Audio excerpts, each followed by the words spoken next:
Cape Coral is foreclosure heaven. The whole area is going to feel like 2009 here soon. People have stopped moving to Cape Coral and Florida in general.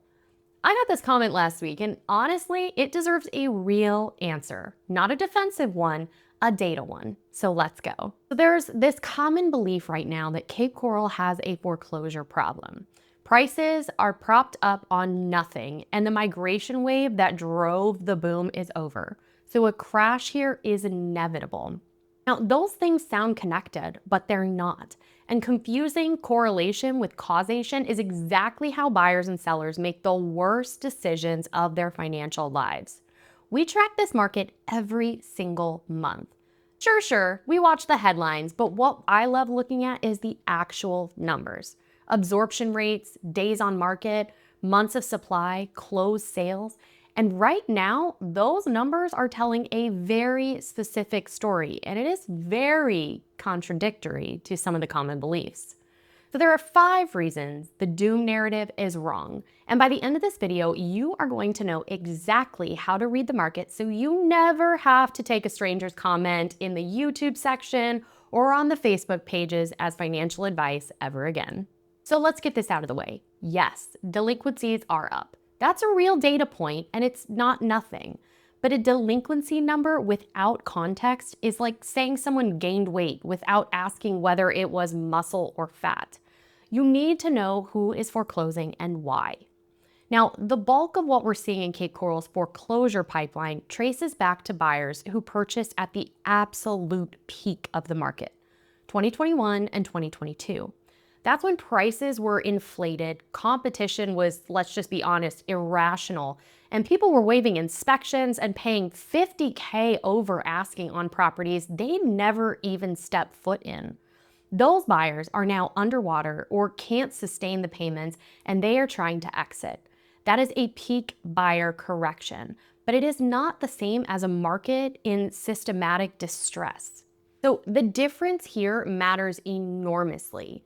In a systematic collapse, you see foreclosures distributed broadly across all buyer types and timelines. But what we're seeing is mostly concentrated into a specific cohort that bought at a specific moment. That's sadly just a hangover from the frenzy and not a free fall. But okay, you might be thinking, Jamie, didn't that same thing happen right before 2009?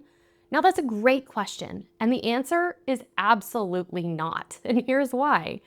2009 was a completely different animal.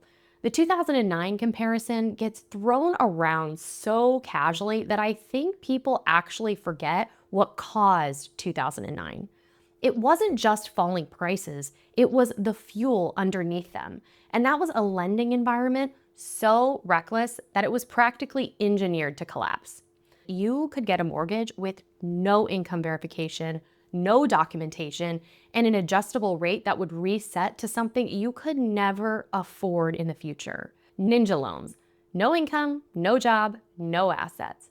Lenders were packaging these up, rating them AAA, and selling them as securities. The entire financial system was sitting on top of a foundation of fraudulent debt. And then when it went, everything else went with it. Now, today's lending environment looks nothing like that. And if you've gotten a loan since that time, you know it. Buyers are actually qualified, they're putting money down, and the loans being written are documented. The structural risk isn't there. So comparing today's market to 2009 without acknowledging the fundamental difference in lending standards is like comparing a house on fire to a campfire because they both involve flames. The scale and the cause are completely different.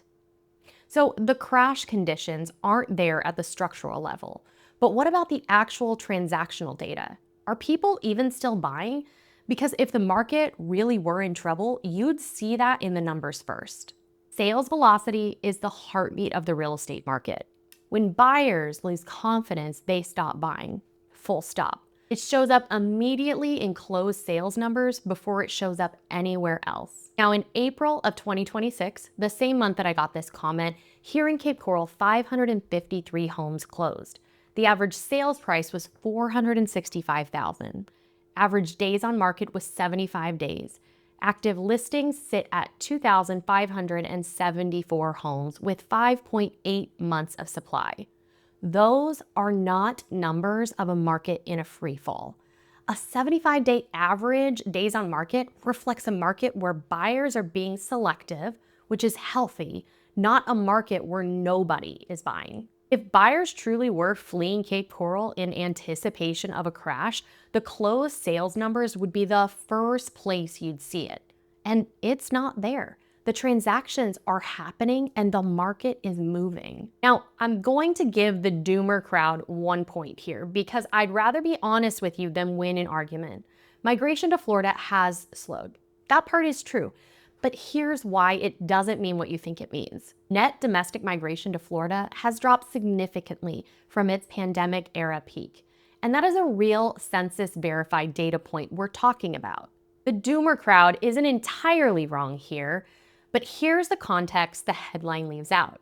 Florida still added roughly 467,000 new residents in 2024, according to the Census Bureau estimates. We don't have 2025 yet, but the domestic migration boom, people fleeing New York and California during COVID, normalized as employers called workers back to the office. But international migration picked up significant slack. And the IRS data shows Florida was still the number 2 state in the country for net tax filer gain between 2022 and 2023. The migration composition just changed. The growth didn't stop. What happened to Florida migration is not people stopped moving here. What happened is the extraordinary once-in-a-generation COVID relocation wave ended, and the market returned to a more sustainable baseline. That's not a crisis again, that is normalization. Okay, we've talked about who's foreclosing, why 2009 just doesn't apply, what the sales data actually shows, and the real migration picture. But I saved the most important one for last, because this single number will tell you more about a real estate market than almost anything else. If you want to know whether a market is actually crashing, don't look at the headlines. Don't read the Facebook comments, don't read the YouTube comments, look at months of supply. Inventory is the lie detector of real estate. It cannot be spun. So here's how it works. Under 4 months of supply is a seller's market. We have low inventory and upward price pressure. Over 6 months is a buyer's market. We've got oversupply and downward price pressure. A true market collapse, the kind that happened in 2009, produces catastrophic oversupply. In some Florida markets in 2009, months of supply hit 20, 25, even 30 months. And right now, Cape Coral, we only have 5.8 months of supply and just over 2,500 active listings. That puts us squarely in neutral market territory. We're not in a seller's market, we're not in a buyer's market, and we are definitely not in an oversaturated market. We're in a balanced market. So if Cape Coral were actually heading for the kind of collapse that a lot of people seem to be describing, this number would be screaming, and it's not. A market headed for a cliff does not have balanced inventory. It has an avalanche of supply that nobody is buying. We don't have that yet. And until we do, the crash narrative isn't supported by data at all. Okay, so let's bring it home.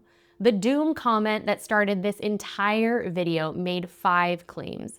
Foreclosures are out of control, the market is overpriced, it's built on cheap labor, migration has stopped, and we're headed for 2009.